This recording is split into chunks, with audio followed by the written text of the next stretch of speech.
Selatan tiba-tiba dipecahkan oleh jeritan seorang wanita muda dari dalam sebuah rumah mewah di kawasan tersebut.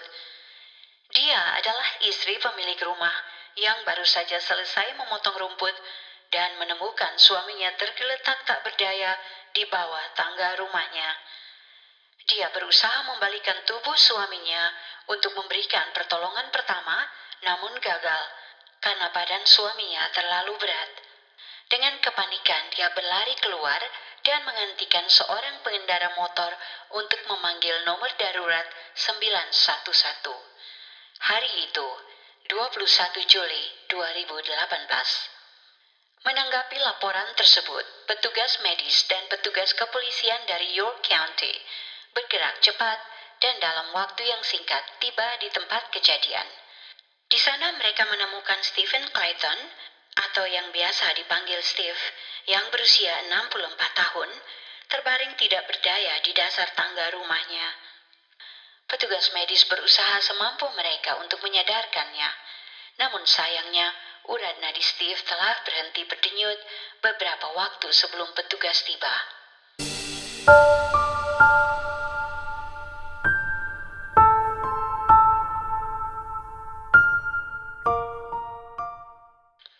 Steve adalah seorang pengusaha sukses yang mendirikan klinik terapi untuk para olahragawan yang mengalami cedera.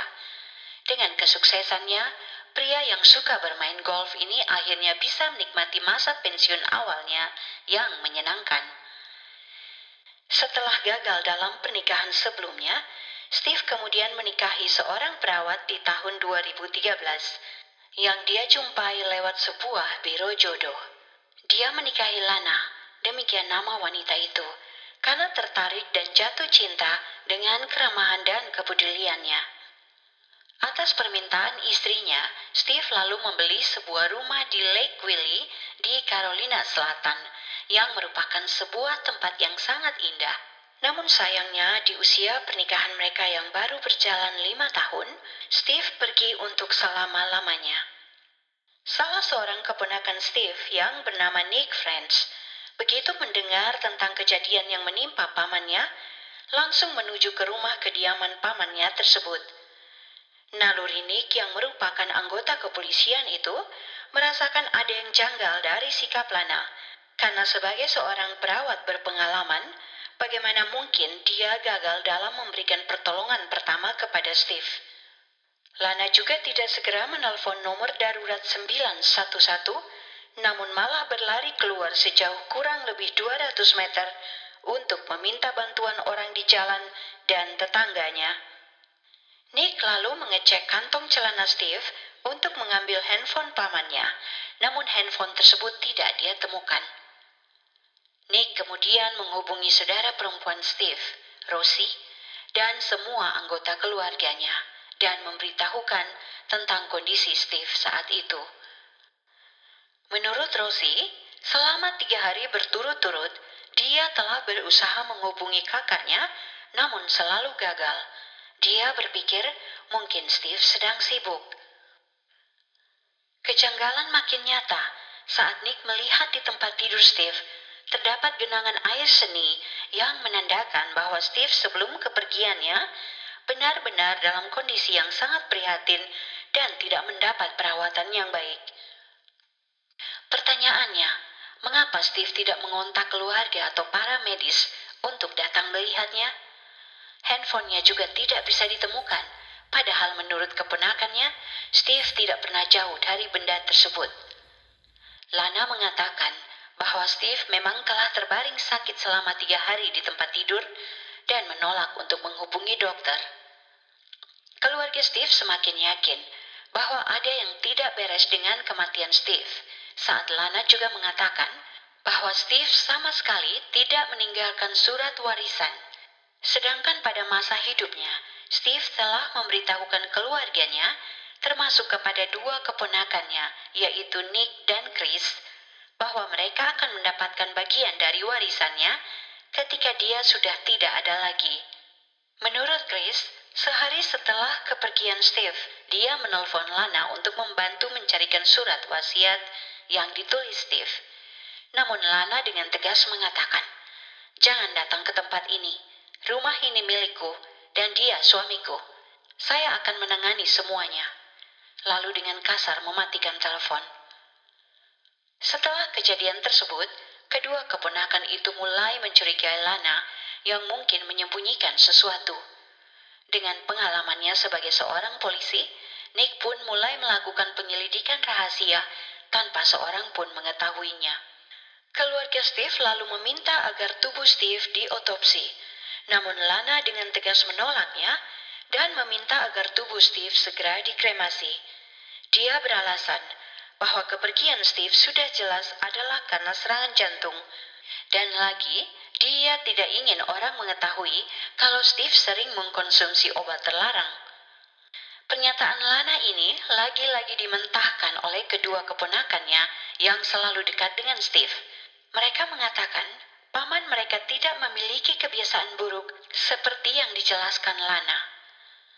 Setelah melalui perdebatan antara Lana dan keluarga Steve, serta berdasarkan kecurigaan polisi, akhirnya petugas medis melakukan otopsi kepada tubuh Steve.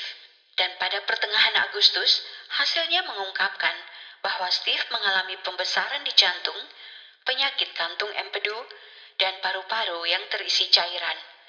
Dan yang lebih parah lagi, ditemukan adanya bahan kimia tetrahydrozoline yang biasa terdapat dalam obat tetes mata dalam jumlah yang sangat banyak, yaitu 30 kali lipat dari dosis normal. Menurut seorang ahli, bahwa obat tetes mata, jika tertelan dalam jumlah yang banyak, bisa menyebabkan masalah serius, seperti sesak napas, dan bahkan bisa menyebabkan orang itu meninggoy. Bagaimana dosis besar obat tersebut bisa masuk ke tubuh Steve? Para penyidik mulai mencurigai adanya keterlibatan Lana di balik musibah yang menimpa Steve, karena hanya mereka berdua yang tinggal di rumah tersebut. Penyidik pun mulai menyelidiki latar belakang Lana, dan mereka menemukan bahwa pada tahun 2016, Lana pernah menembakkan anak panah dari busur silang yang mengenai kepala Steve saat sedang tidur. Lana pun buru-buru memeluk dan meminta maaf kepadanya, bahwa dia hanya ingin tahu cara menembakkan anak panah tersebut, namun tanpa dia duga, anak panah itu melesat dan mengenai Steve. Pasangan tersebut kemudian menjelaskan kepada polisi bahwa itu adalah sebuah kecelakaan dan bukan kesengajaan. Pada tanggal 29 Agustus, Lana kemudian diwawancarai penyidik, dan saat disinggung soal hasil otopsi, dia nampak tidak terkejut. Dia mengatakan bahwa Steve lah yang secara teratur menambahkan tetes mata ke dalam kopinya. Setelah ditanya, mengapa Lana yang adalah seorang perawat membiarkan Steve mencampurkan zat kimia tersebut ke kopinya, Lana mengatakan bahwa menurut dia, tetes mata bukanlah sesuatu yang serius bila tertelan. Penyidik kemudian memberitahu Lana bahwa mereka telah mendapatkan surat perintah untuk memeriksa ponselnya dan menggeledah rumahnya. Saat penggeledahan berlangsung, Lana kemudian mengaku bahwa dialah yang memasukkan cairan tetes mata ke air minum Steve, karena sudah tidak tahan dengan perlakuan Steve yang suka mengontrol, kasar, gampang marah, dan sering memukulnya. Hal tersebut juga ditentang oleh keluarga, karena mereka mengetahui bahwa Steve adalah seorang yang lembut, baik hati, dan sangat peduli.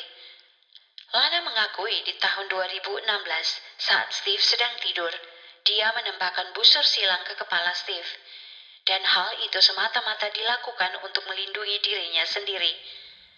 Saya sangat marah dan ingin membalas dendam padanya. Saya menekan botol tetes mata itu dengan keras untuk mengeluarkan semua isinya, karena saya ingin dia menderita karena sakit perut. Lana menjelaskan bahwa dia tidak pernah berniat untuk mencelakakan Steve. Semua yang dia lakukan adalah semata-mata hanya untuk memberi suaminya pelajaran agar tidak lagi berlaku kasar terhadapnya. Berdasarkan semua bukti, penyidik menentukan bahwa kepergian Steve adalah merupakan tindakan Lana yang telah dia rencanakan dengan rapi. Sebagian anggota keluarga Steve mengatakan bahwa pernikahan Lana dan Steve memang telah berada di ambang kehancuran. Namun Lana yang tidak mau kehilangan gaya hidup mewahnya, kemudian membakar surat wasiat Steve di halaman belakang rumah dan membuang handphone suaminya itu di danau 3 hari sebelum kepergiannya. Karena Lana tahu bahwa tanpa surat wasiat, dia sebagai istri Syah akan mewarisi kekayaan Steve. Saya pribadi turut bersimpati atas apa yang menimpa Steve dan keluarganya. 2 bulan setelah kepergian Steve, Lana disidangkan di pengadilan sirkuit Carolina Selatan. Setelah beberapa kali disidang, akhirnya pada tanggal 17 Januari 2020, dia didakwa melakukan pembunuhan berencana tingkat 2 dan dihukum 25 tahun penjara tanpa ada pembebasan bersyarat. Nah teman-teman semua, itulah kisah kita dari Carolina Selatan. Apa pendapat kalian tentang kisah ini? Komentar kalian saya tunggu. Saya Ina dari Dark Pink Diaries mengucapkan terima kasih atas kesediaan teman-teman mengunjungi channel ini. Tetap semangat dan sampai jumpa lagi.